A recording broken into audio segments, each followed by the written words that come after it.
سعودی government دجال کے welcome کرنے کی تیاریاں کر رہی ہے۔ دجال کا سفید محل اب پوری طرح سعودی عرب میں تیار ہو چکا ہے، اور یہ کسی اور نے نہیں بلکہ خود سعودی گورنمنٹ کے حکم پر تعمیر کیا گیا ہے۔ مسجد نبوی سے صرف چند ہی کلومیٹر دور جبل حبشی نامی پہاڑی کے اوپر بنایا گیا ہے۔ یہ محل خاص الخاص دجال کے لیے بنایا ہے، کیونکہ دجال جب مدینہ پاک پر حملہ کرنے کا ارادہ کرنے سے آئے گا تو اسی محل میں ہی قیام کرے گا۔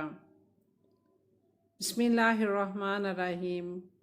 قرب قیامت کی 10 بڑی علامات میں سے ایک علامت دجال کا ظاہر ہونا بھی ہے۔ دجال کا فتنہ تاریخ انسانی کی ابتدا سے لے کر انتہا تک کے تمام فتنوں سے بڑا اور خطرناک فتنہ ہے، جس کی بڑائی اور شدت کا اندازہ اس بات سے بھی لگایا جا سکتا ہے کہ ہر ایک نبی علیہ الصلاۃ والسلام نے اپنی اپنی امت کو دجال کے فتنہ سے ڈرایا تھا۔ دجال کا معنی ہے بہت زیادہ جھوٹا شخص، کیونکہ دجال بھی حق کے ساتھ باطل کو ملا کر جھوٹ بولے گا، اس لیے اسے دجال کہا گیا ہے۔ یہ اولاً خود کو مومن ظاہر کرے گا اور لوگوں کو بھلائی کی طرف بلائے گا، لیکن پھر نبوت کا اور آخر کار الوہیت یعنی خدائی کا دعویٰ کرے گا۔ مشہور ہے کہ اس کی اصل جہود سے ہوگی۔ حکیم الامت مفتی احمد یار خان نعیمی رحمۃ اللہ علیہ فرماتے ہیں، دجال 2 قسم کے ہیں، چھوٹے اور بڑے۔ چھوٹے دجال بہت ہوئے اور ہوں گے۔ ہر جھوٹا نبی، جھوٹا مولوی، صوفی جو لوگوں کو گمراہ کریں وہ دجال ہیں۔ بڑا دجال صرف ایک ہے جو دعویٰ خدائی کرے گا۔ یہ محل سعودی حکومت کی جانب سے بنایا گیا ہے۔ جب اس محل کی تعمیر شروع ہوئی تو کئی مذہبی رہنماؤں نے اور دیگر اہم حکومتی افراد کی جانب سے اس محل کی تعمیر کی شدید مخالفت کی گئی۔ کہا گیا تو اس محل کی تعمیر روکی جائے یا پھر اس محل کا مقام تعمیر تبدیل کیا جائے، لیکن سعودی حکومت کے کانوں پر جوں تک نہیں رہی اور یہ محل تعمیر ہوگا، جس کی کوئی تاریخ موجود نہیں یا شاید شائع نہیں کی گئی۔ یہ محل بننے کے بعد سے اب تک ویران پڑا ہے۔ اس کی جانب صرف ایک ہی راستہ جاتا ہے جو بند پڑا ہے، اور کوئی بھی شخص اس محل میں داخل نہیں ہو سکتا۔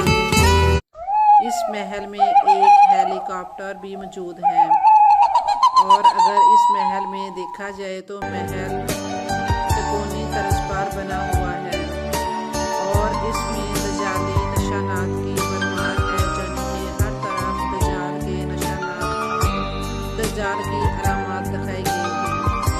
یہ محل رات کے اندھیرے میں بھی دن کی طرح روشن نظر آتا ہے، جدید ترین سہولیات سے بھی آراستہ ہے، لیکن یہاں کوئی آباد نہیں ہے۔ آج حضور صلی اللہ علیہ وسلم کے بیان کردہ علامات کو دیکھتے ہوئے یہاں کے مقامی لوگ بھی اس محل کو دجال کا محل کہتے ہیں۔ اب آپ جہاں یہ بات بھی سوچ رہے ہوں گے کہ آخر صرف ناپاک ہی کیوں، دجال اور اس کا لشکر مکہ میں نہیں جائے گا؟ تو ذہن نشین کر لیجیے کہ یہودیوں کا ماننا ہے کہ مدینہ منورہ کسی زمانے میں ان کی بستی تھی، جو کہ اسلام کے آنے کے بعد ان سے چھن گئی۔ اس لیے وہ چاہیں گے کہ مدینہ منورہ پر حملہ کر کے یہاں قبضہ کیا جائے اور دوبارہ آباد ہوا جائے۔ اس لیے وہ مکہ مکرمہ کا رخ نہیں کریں گے۔ کاش کہ جتنی عزت ہمارے دلوں میں سعودی عرب جیسی مقدس جگہ کی ہے، اتنی عزت کے قابل اس مقدس مقام کی حکومت بھی ہوتی، لیکن ایسا نہیں ہو سکا۔ خلافت عثمانیہ کو پارا پارا کرنے والے آل سعود اصل میں آل سعود نہیں بلکہ آل جہود ہیں۔ ان میں اچھے اور بہت قابل احترام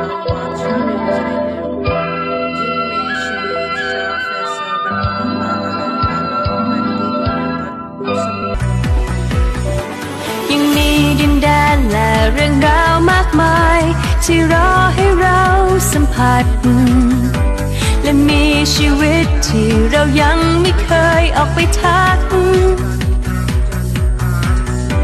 แต่ไม่ว่าที่ใดที่เธอจะไปฉันจะคอยร่วมاس کا مطلب ہے نعوذ باللہ ایک آنکھ والا خدا جو سب دیکھ رہا ہے، جبکہ ہمارے نزدیک یہ ایک فیشن ہے۔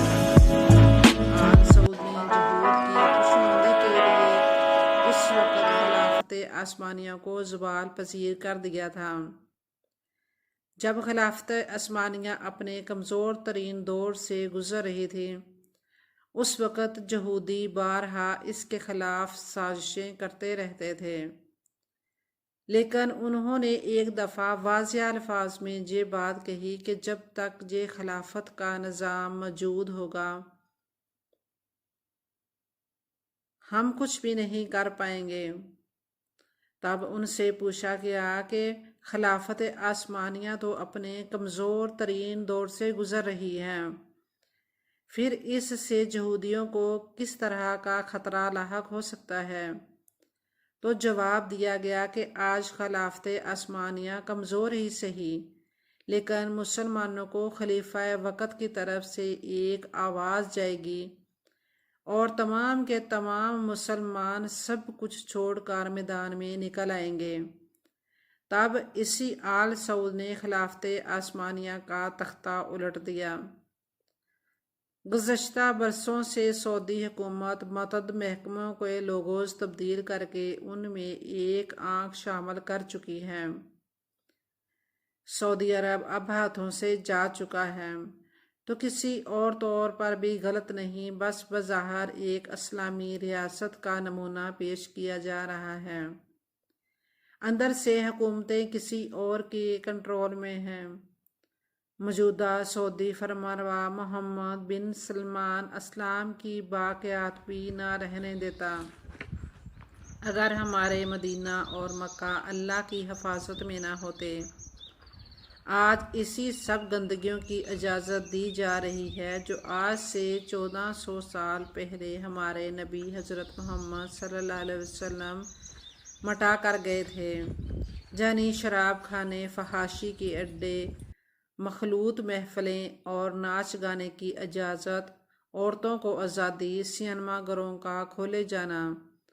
غرض اس وقت محمد بن سلمان اپنے وقت کے بدترین دور سے گزر رہا ہے۔